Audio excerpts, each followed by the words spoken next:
Hi, and welcome to episode 57 of Letters from Paradise. I've called this episode Layers. Anyone else ever had a hard time finding God, or is it just me? This was Mike's question on Facebook recently. It caught my attention, so I thought maybe I should reach out to Mike. I see your problem, I wrote. You're trying to find someone who's not missing. I suggest you drop the word finding. It's incompatible with the reality of God.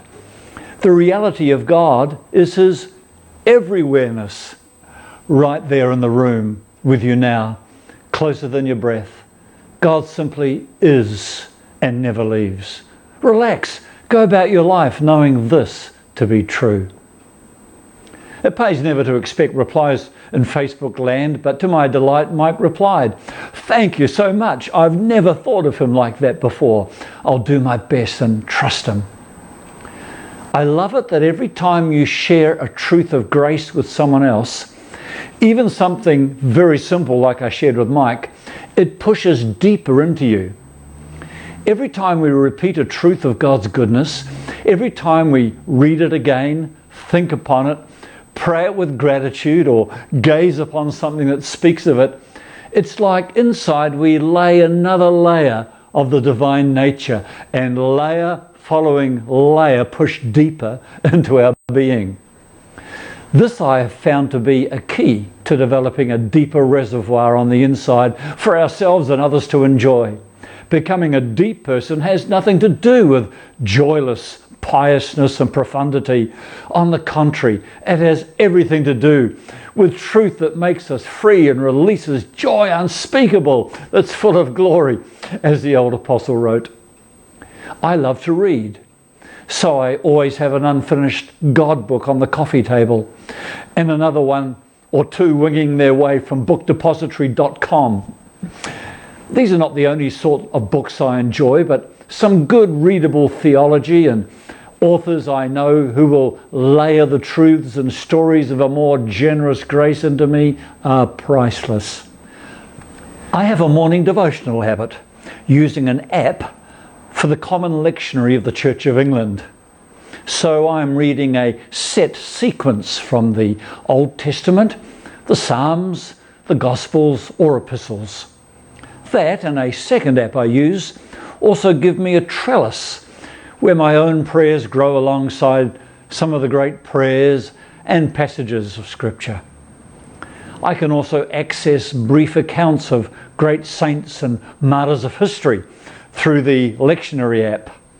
It's 20 minutes in the morning that I enjoy with a good cup of coffee, and it's at work adding another layer, pushing goodness deeper into me. Music, nature, intentionally loving another, splendid art and architecture, life-giving conversations, the lyrics of songs. Did I ever tell you that Godfrey Birtle is a favourite? Creating something beautiful with food, gardening, your favourite recreational pastimes, gladly serving another person. Oh, the list is endless. Whatever we associate as being part of the great dance of life that the Trinity has swept us into all day long, it can be layer after layer after glorious layer of grace and goodness deepening itself inside. Sometimes listening to a preacher of good news will pour something good into you, or an inspired YouTube video.